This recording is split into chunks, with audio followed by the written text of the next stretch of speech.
America is one of the richest economies in the world, but America is also the story of two economies. Since 1980, real GDP has increased by 300%. Someone is definitely getting richer, but it isn't the typical worker. In the same period, real median wages have barely increased at all. In recent years, the US economy has outperformed many other economies, one of the fastest rates of growth in the developed world.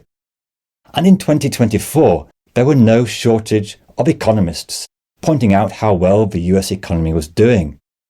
But there's a growing disconnect between GDP and how Americans experience the economy. Are economists failing to understand what really matters?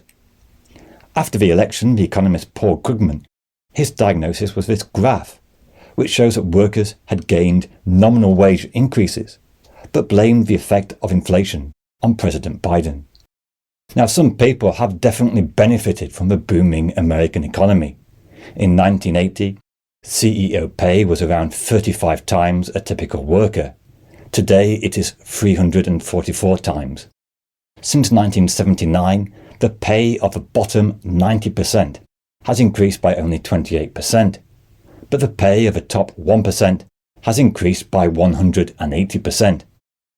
1980 and the election of Reagan and Thatcher saw a new economic consensus: trickle-down economics, tax cuts for the rich, privatisation and deregulation. The problem with trickle-down economics is that it hasn't really worked. Ironically, a study by LSE showed that lower tax rates for the rich encourage high-income workers to aggressively get more compensation at the expense of low-paid workers. Tax cuts for high earners corresponded with a period of decline in trade unions. The decline in union power has corresponded to a rise in inequality. It's a similar story in the UK, which has seen rising inequality, but good jobs trickling away. GDP statistics mean nothing when over 50% of your disposable income goes on housing, debt interest payments and insurance. The fundamental problem facing many advanced economies is that GDP has never been higher, yet people report they're struggling more than ever to meet basic necessities. Well, firstly, GDP measures national income, national output, national expenditure. But spending a lot of money doesn't necessarily mean your living standards increase. Even Simon Kuznets, who developed GDP, warned Congress back in 1934 that whilst GDP had its uses, the welfare of a nation can scarcely be inferred from the measure of national income. The BP oil spill of 2010 led to spending of $63 billion to clean it up.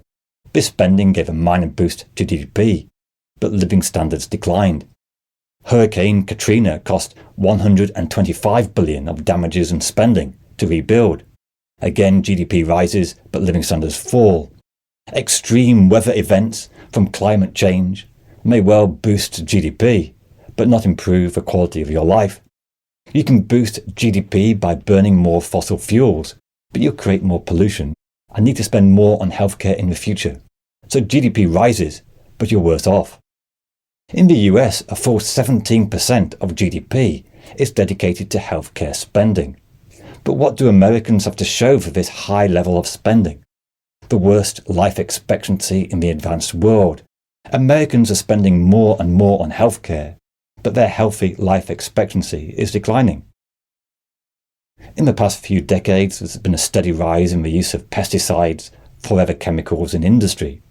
This increases productivity and boosts GDP. But after a few decades of increased chemical pollution, all kinds of health conditions such as cancer, autoimmune conditions are on the rise, and so you have to pay to get treatment. In America, it's particularly expensive. Visiting a doctor, $500. Annual treatment for diabetes, nearly $20,000. All this boosts GDP, but is leaving an increasing number of Americans with medical debt. In 2021, the average medical debt was nearly $19,000, a 50% increase from 2017.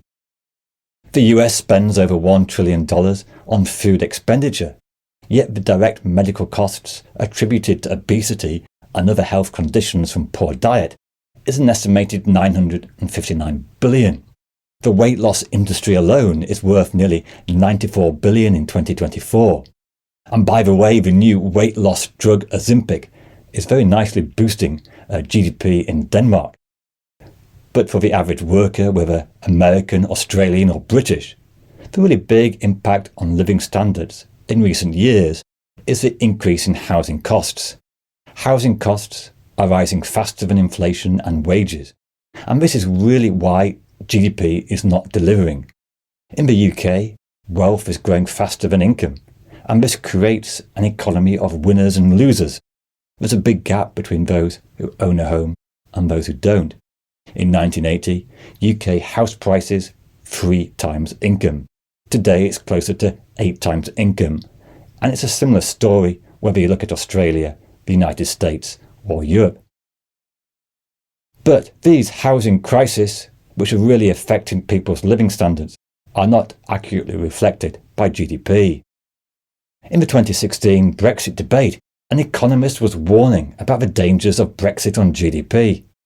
An audience member hit back saying, "It's your bloody GDP, not ours." And I'm sure many American voters who have seen wages slip behind GDP growth might share a similar sentiment. Now at this point, it's only fair to offer some defence to economics. 3 points. Firstly, not all economists take the neoliberal trickle-down economics viewpoint. Secondly, the only thing worse than rising GDP is falling GDP. The UK's real GDP per capita has basically been stagnant for the past 15 years, and it's exacerbated all these cost of living pressures: falling living standards, rising tax and declining public services.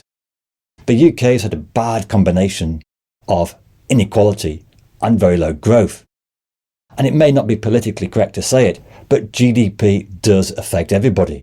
Falling GDP and you face worse quality of life, and often falls heaviest on the low-income groups. And by the way, the prominence of immigration, undoubtedly a big issue in recent years, is perhaps understood by this graph, which shows that real GDP in the UK has been rising. But if we take into account the population, GDP per capita basically stagnant. So when people talk about higher GDP, it doesn't mean more spending per person on doctors and roads and education. And that's why many people don't see the benefit of more people coming into the economy. America's problems would almost certainly have been worse without the recent economic growth. Since 2019, low-income groups have actually seen better wage growth than average workers, though it would take a long time to undo the past 50 years of stagnant wages. In the long term, rising GDP can be very beneficial, especially for developing economies. It's been a massive factor in the reduction in absolute poverty rates, a big success story of the past few decades. However, that doesn't change the fact that for many advanced economies, there are very much diminishing returns to higher GDP. The US economy is 4 times bigger than 1980. But are people even 1% more satisfied? I'm not sure they are. One solution is to use an economic index which does measure genuine welfare. Genuine Progress Indicator, Human Development Index, Domestic Happiness Index, Index of Sustainable Economic Welfare, Happy Planet Index, I could go on. In fact, there are almost too many alternatives. And GDP is surprisingly resistant to efforts to replace it with other indexes. It has a raw simplicity, and it is actually important for understanding the economic cycle. The only thing worse than stagnant GDP is a fall in GDP, recession and rising unemployment. Now, there is a theory that since economists do so much to prioritise utility and GDP, it can make them more prone to being selfish, to looking at how to maximise economic welfare and higher capital and things like that. And there are some studies which suggest this is true. Others claim it's more likely selfish people attracted to economics. The father of economics Adam Smith put it in blunt terms. It's not from the benevolence of the butcher, the brewer or the baker that we expect our dinner, but from their own regard to their own self-interest. Now the irony is that Adam Smith was actually a very moral philosopher, worried about the impact of monopolies and exploitation of workers. He was no free market ideologue that sometimes he's made out to be. But I digress. The point is that economics, or perhaps I should say politicians, traditionally give a really high value to GDP. Yet this measure is really failing to increase economic welfare. Just going back to Paul Krugman's graph on wages and inflation, was inflation Biden's fault? The graph from Washington Post shows that inflation was primarily not due to fiscal stimulus, but primarily over COVID-induced supply shocks and rising oil prices. But that is a hard sell when you're out campaigning and people are genuinely struggle to make ends meet. It is a crisis which ultimately can't be solved by economics alone. There are alternative theories of a more just economy, but is the political will there? And is this failure of economics a reason to understand why young people are becoming increasingly inactive and no longer willing to work? This video looks at the epidemic of young people leaving the labour market completely.